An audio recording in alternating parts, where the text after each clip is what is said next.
Rohingya Burma کے علاقے Arakan میں بسنے والے مسلمانوں کا نام ہے۔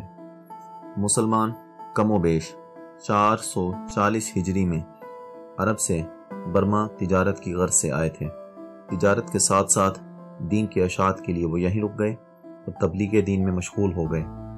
برما میں مسلمانوں کی اکثریت راکھین میں آباد ہے۔ یہاں تقریباً 6 لاکھ مسلمان بستے ہیں جنہیں روہنگیا کہا جاتا ہے۔ مسلمانوں پر برمی ظلم کے کئی واقعات ملتے ہیں۔ مثلاً 1559 میں مذہبی عقائد کی آڑ میں جانور ذبح کرنے پر پابندی لگا دی گئی، حتیٰ کہ عید الاضحیٰ کے موقع پر بھی کسی مسلمان کو قربانی کرنے کی اجازت نہ ملی۔ 1752 میں بھی اسی طرح کی پابندی عائد کی گئی تھی۔ 1782 میں تو بادشاہ بدھ پایا نے پورے علاقے کے علماء کو سور کا گوشت کھانے پر مجبور کیا اور نہ کھانے پر کثیر تعداد میں علماء کا قتل عام کیا۔ پھر یہ ظلم کی داستان بڑھتے بڑھتے 1938 تک جا پہنچی، جب برمی بدھ برطانوی فوج کے ساتھ جنگ میں مصروف تھے تو گولیوں سے بچنے کے لیے مسلمانوں کو بطور ڈھال استعمال کیا جاتا تھا۔ برما 1937 تک بر صغیر کا حصہ تھا، پھر برطانیہ نے اسے بر صغیر سے الگ کر کے ایک علیحدہ کالونی کا درجہ دے دیا۔ 1948 میں یہ علاقہ برطانوی تسلط سے آزاد ہوا۔ اس کی کل آبادی 5 کروڑ 60 لاکھ ہے، جس میں 99% بدھ ہیں، 4% مسلمان اور باقی اقلیتیں بستی ہیں۔ برطانیہ سے آزادی کے بعد بھی یہ ظلم نہ رکا بلکہ زیادہ ہو گیا۔ 1962 میں جب فوجی حکومت نے اقتدار سنبھالا تو مسلمانوں کو باغی قرار دے کر ظلم ڈھایا گیا، اور یہ ظلم 1982 تک جاری رہا، اور اس میں کم و بیش 1 لاکھ مسلمان شہید ہوئے، اور اسی دور میں 20 لاکھ کے قریب لوگوں نے دوسرے ممالک کی طرف ہجرت کی۔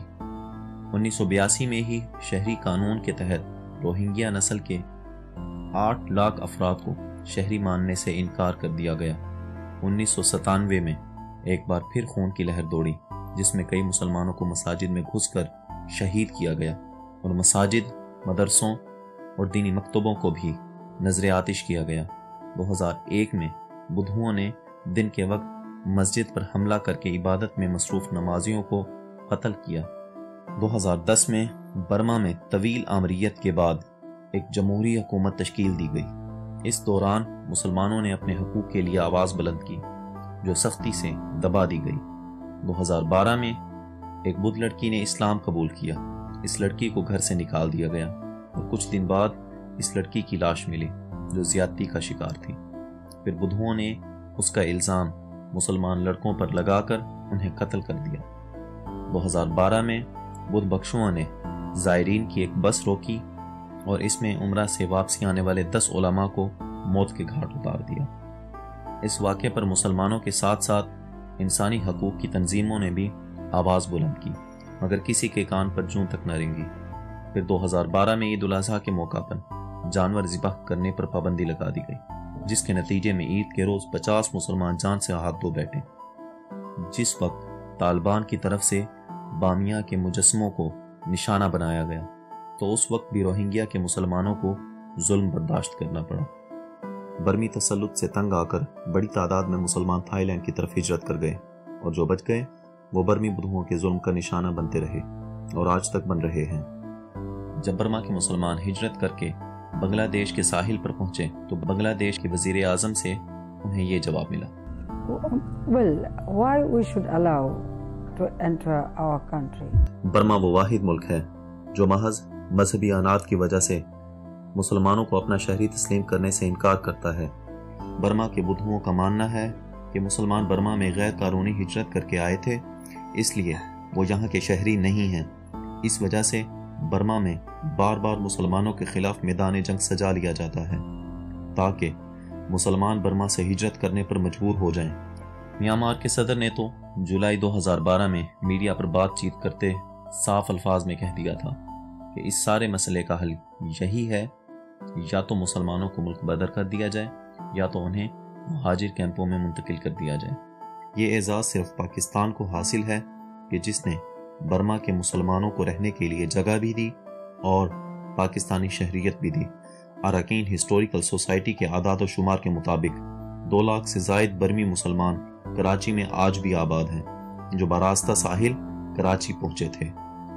برمی مسلمانوں پر ظلم کرنے والے محرکات میں جو شخصیات پیش نظر آتے ہیں ان میں اول نمبر پر آشین وراتھو کو مانا جاتا ہے۔ یہ وہی مذہبی رہنما ہے جس کے بارے میں دا ٹائمز نے فرنٹ پیج کے اوپر خود لکھا۔ اس شخص کی اشتعال انگیز تقاریر کی وجہ سے برمی بدھوؤں نے مسلمانوں کا قتل عام کیا۔ اس شخص کا مسلمانوں پر تشدد کی وجہ اس کا مسلمانوں کے سچے مذہب سے ڈرنا ہے۔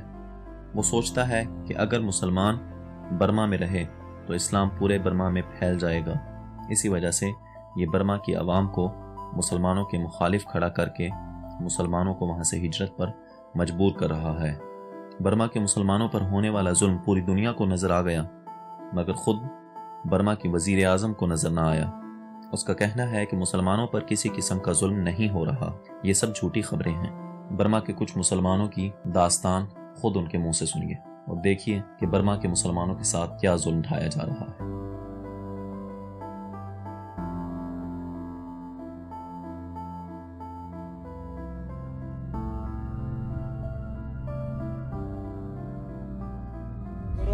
মুসলমান অনেক খানা খানা খানা লোক খানা দেশত মারা সারা দাও আহারা বেশি বেশি অশান্তি মানে আহারা হাজার মখলুকাত ফায়দা করে যদি হেলে ভিতরে ইনসান বলো হয়ে ইজ্জত করা ভিতরে যে আহারা আহারা তো জানোয়ার দেখবি কইতে জানোয়ার কি বলে সারা কি নয় বাবা এগুলো তো অনেকে তারা লাভেন না করে দেন দিলে করে আহারা তো দিশা করতে